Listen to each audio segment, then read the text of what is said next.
students, how are you? Let's continue Article 19. I will be dealing with certain case laws in this lecture.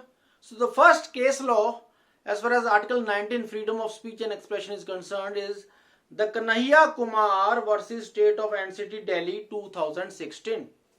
This one. So you must have heard about this case, Kanhaiya Kumar. So in this case it was held that every person, every Indian citizen has the freedom of speech and expression, and every person can follow his own ideology and own political affiliation, and it is within the framework of the Indian Constitution.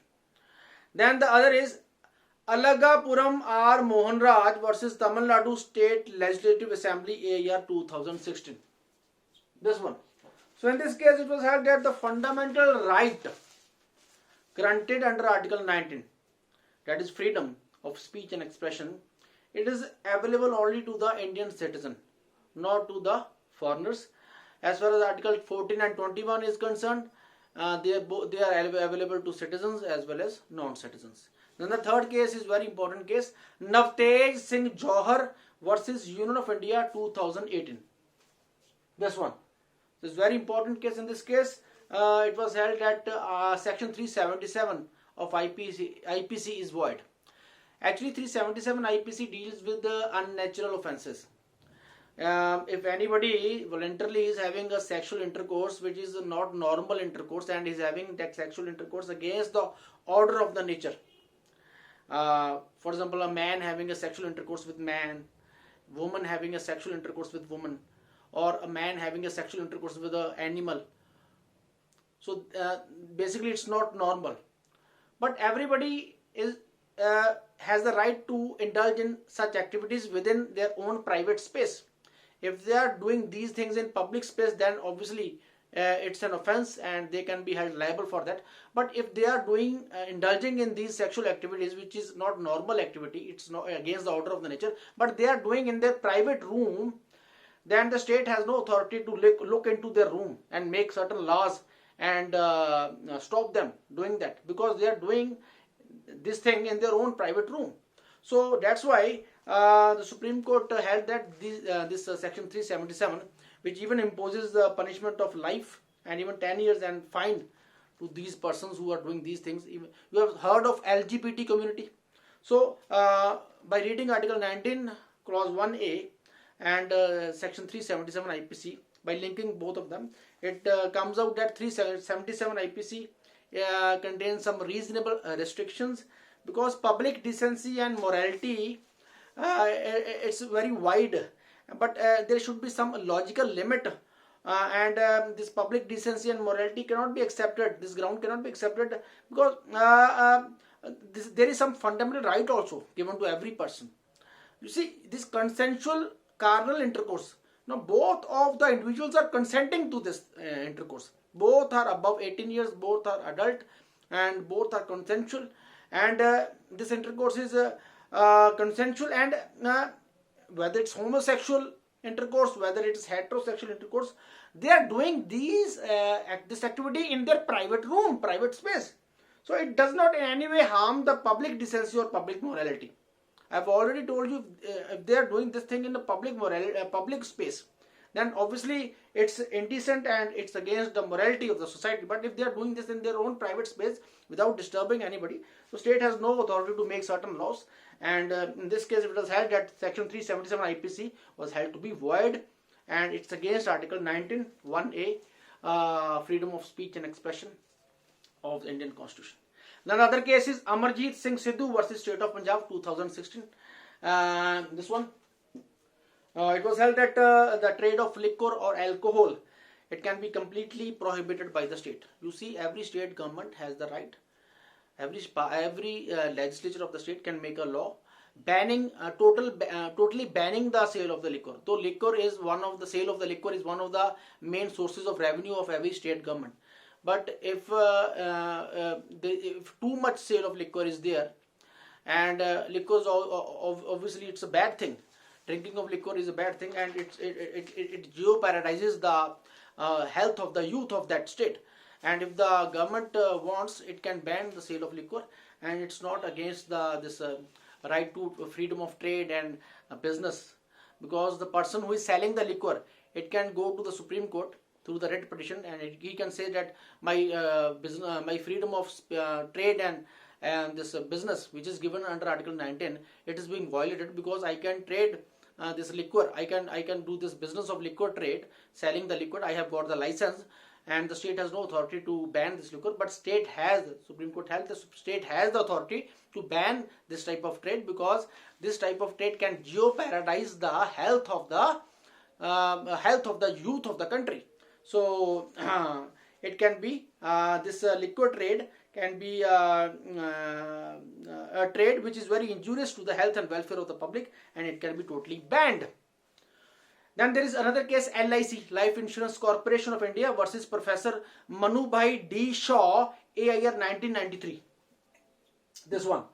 In this case, it was held that the state cannot prohibit any citizen from criticizing its policies or criticizing the action of the executive. So every citizen has the right to criticize the action or the policy of the government, and the government cannot make any law or any rules or regulations curbing or curtailing his criticism. So this was held in this case. Very important case. Then there is Bijoy. This is very important. Bijoy Emmanuel versus State of Kerala 1987. This one. So this is very important. In this case, it was held that actually there was a school, and there was a national anthem, Jan Gan Man, was sung in the premises of the school. There were certain 3 students of this school. They belonged to certain religious faith, some minority religious faith, and they did not stand up while the national anthem was sung, because their religious faith did not allow them to do this thing, because they have got the right of Article 25, that is freedom of profession, freedom of profess and practice their own religion, and they did not stand up. But they paid the respect given to the national anthem, but they did not sing the national anthem, and this was the case. What the school authorities did, they rusticated them. They were suspended from the school, and they were expelled from the school. So these students' case went up to the Supreme Court, and Supreme Court protected these children, and they again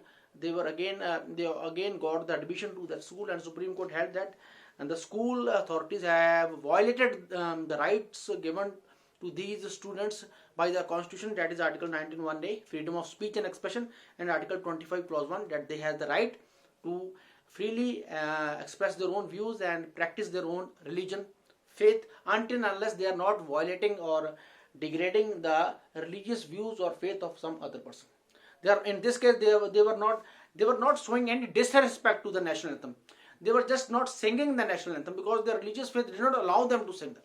So this doesn't mean that they are violating or they are doing some disrespect to the national anthem. So they got admitted to the school again. Then there is a case of Reserve Bank of India versus Jayanti Lal and Mistry 2015, AIR 2016 Supreme Court.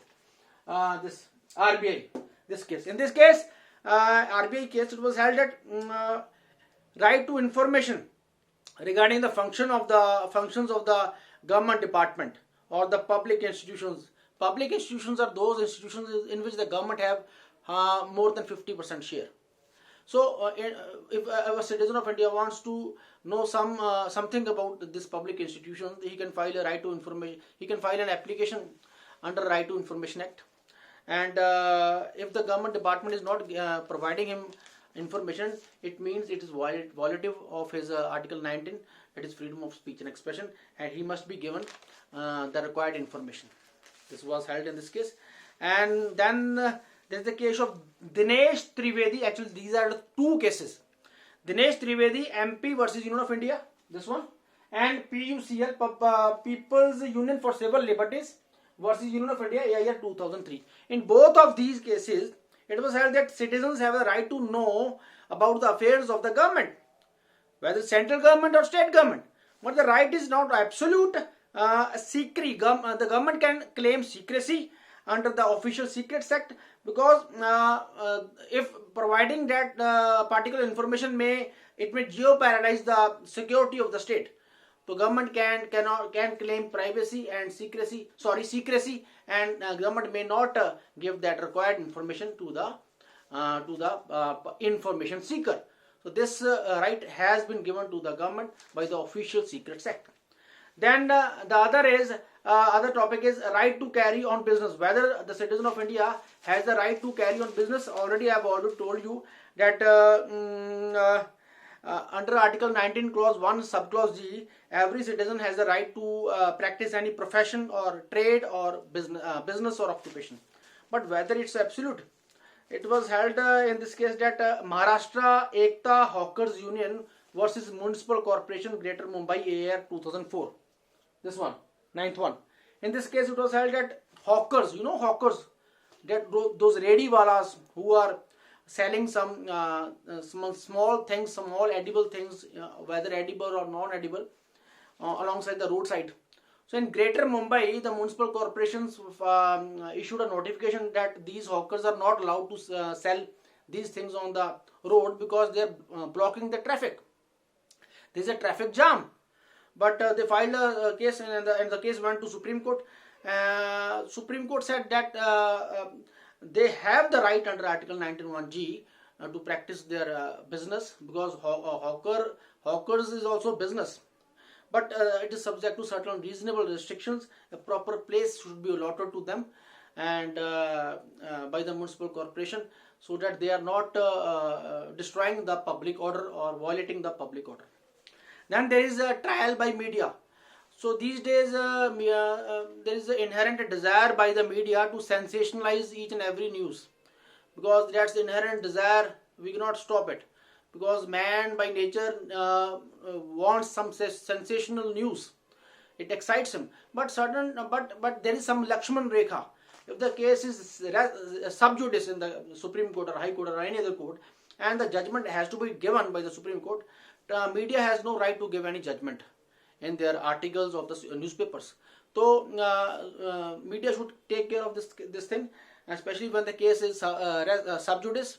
And while reporting some news, media must keep these three things in mind. First is there is a right to reputation given to everybody by the Constitution of India. Everybody has the right to reputation. So media should not be publishing those news or certain articles which is against the reputation of some person or any authority, or even the public authority or private authority. Then this right to privacy, every citizen of India has the right to privacy. And third is contempt of court. So obviously media cannot publish any article expressing the views of any person, and those views are against the dignity of the Supreme Court or High Court. So these three things should be kept into mind. And there is something more to that. There are certain in certain cases it was held that domiciliary visits by the police. You see, police can in that case the police was again and again disturbing the person. That person was on bail, but the police was again and again going to his house in the night and disturbing his sleep. So that person filed a case in Supreme Court. The Supreme Court held that person, though he is on bail and he is reporting every day to the police, again the police has no police is coming to his place at the in the night and disturbing his sleep. So he has the right to privacy. The police doesn't have this right to go and disturb his privacy, and he has his certain freedoms under Article 19, and even Article 21 contains right to privacy also. So these were certain case laws as far as Article 19 freedoms are concerned. These case laws are very important for your judicial exams. So nice of you. Thank you. I hope you like the lecture.